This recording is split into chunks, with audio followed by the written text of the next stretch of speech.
Hey, welcome back to the channel. It's awesome that you're tuning in. So in today's video I have something pretty cool to show you here. So we're having here the Pandora box from the 90s. This is the Top Fighter. That's basically a fight stick that is made for the Super NES. And this thing is the Hong Kong stick. And it is pretty old. Thing second hand for somebody, and the reason was I just wanted to show you here for more like an inspiration what you can do. You can buy a Pandora box, but you can also make it yourself. So what he did, he put a Raspberry Pi inside an old school Pandora stick or arcade stick. Funny thing is, I already owned one of these sticks, and the reason I wanted to make this separate review because this is just pretty cool. A Raspberry Pi inside this old school Retor Arcade Stick, and to be honest, it doesn't even matter what kind of stick. But I'm also going to show you a little bit of a teardown to kind of show you how he made this. So, okay, a little recap about the Top Fighter. So the Top Fighter is like this old school arcade stick. As you can see, again here, this is really old school, including the buttons. Old school buttons with a micro switch for the real old school authentic gameplay. So basically what you're going to do is with these buttons is you can make a program for this. That you say from I want to have this rapid fire or something else. I did a separate review about the joystick where I'm showing you how it works. We're having turbo mode, we're having 6 buttons, so we are limited to certain games. Let's say all the arcade game can be played with this. Here you can enter the turbo mode for certain buttons, and here you can choose select and start, for example, because we're going to need it in certain games. For example, arcade, we need the select button for entering credit. But all the functionalities like in Pandora box stick is here. Okay, so let's talk about the cabling. So what you can see here we have USB because the Raspberry Pi inside works on 5 volts. So what you're going to need is, for example, a phone charger for the power.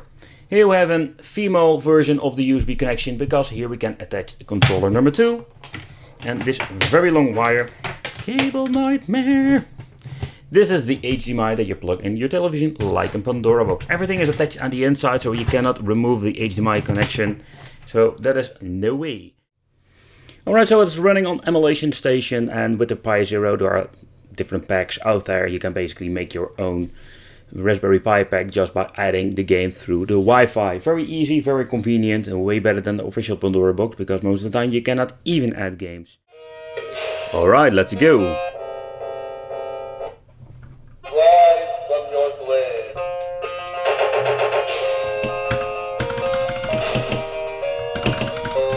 No, this place is really strange.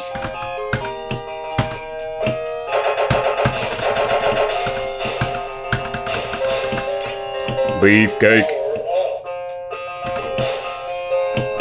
I must say it's very responsive.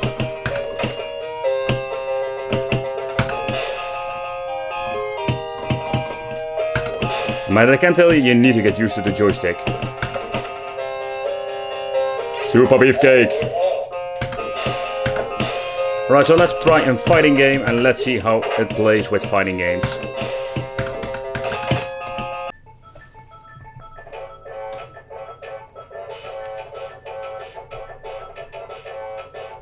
I'm very curious how this is going to play.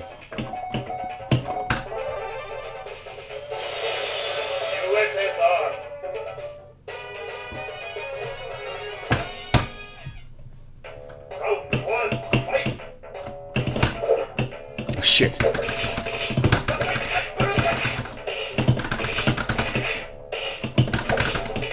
Oh crap, come on. I must say that's very responsive. Can I do the Shoryuken? One. No, I cannot do that. Alright, so in this part I want to show you how you connect the second controller. So basically what it is, we're having the Raspberry Pi inside the main module or the main arcade stick. We're having this female USB that I already shown you. What you're going to do is very simple, grab an, let's say just a USB hub, stick it in here. It was not a kit.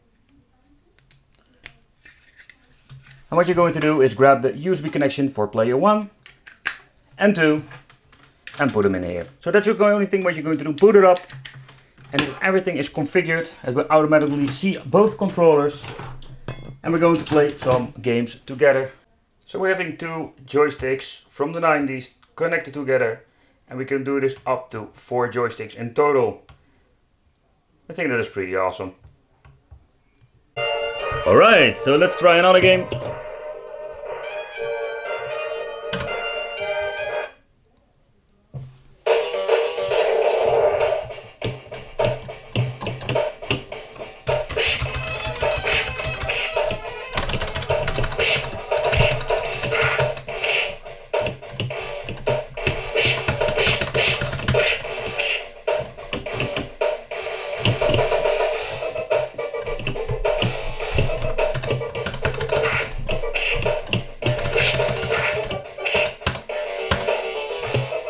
And as you can see, it works like a charm. Alright, so let's open it up, this old school arcade stick, and I'll give you a little idea how you can connect your stick to a Pi itself. So this is an old Super NES, what I already mentioned, and what is very convenient about this stick is that it has a lot of space inside. But don't get me wrong, it's a very big cabinet, but it is still squeezing in the Raspberry Pi. It's a Pi Zero, so it doesn't take up much space. But when you want to upgrade with a Pandora box, for example, or maybe with a Pi 4, that is out of the question. There is no room. You will shall see when I open it up. Even opening up is going to be a freaking challenge. Alright, the 4 screws have been removed from the front. Now we're going to remove all of these from the back. I know for a fact that putting this thing together is going to be a freaking nightmare. Alright, so here goes the last one. And the thing what we can do now is lift up the cover itself. It squeezes, it's good. And I can't remember that I need to wiggle it a little bit. Alright, I have some movement. Let's lift it up so I can show you what's inside and what I mean with there is not a lot of space. So what you can see over here, and this is the tricky thing, there was a converter online. You can buy them on eBay for, let's say, €5. They're freaking cheap. But this is the one you're going to need with the Raspberry Pi. Here you can see the cable nightmare. If you want to do a little bit of soldering, you can make it a little bit shorter, but as you can see over here, we have the cable that goes outside. So basically what I'm doing is, or what the previous owner did, is that he used this converter, the original connector, left it inside, converted to the USB. This USB has been put in the Raspberry Pi Zero over here, and the cable that goes outside is more like an output and an input. So what you can see over here about the cabling, basically this cable goes outside and this is the cable that connects the USB through the connector of the original controller.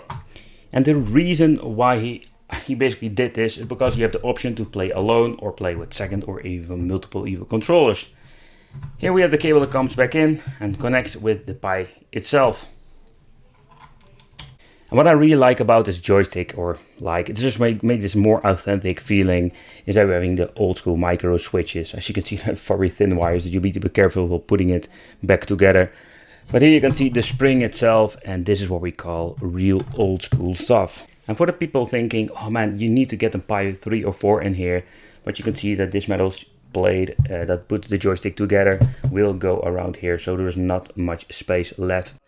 Because this thing is so huge inside, we still have some room left for a Pi to build in. But keep in mind that it's a little bit squeezing, and if you can see it, it is always a little bit tricky putting it back together.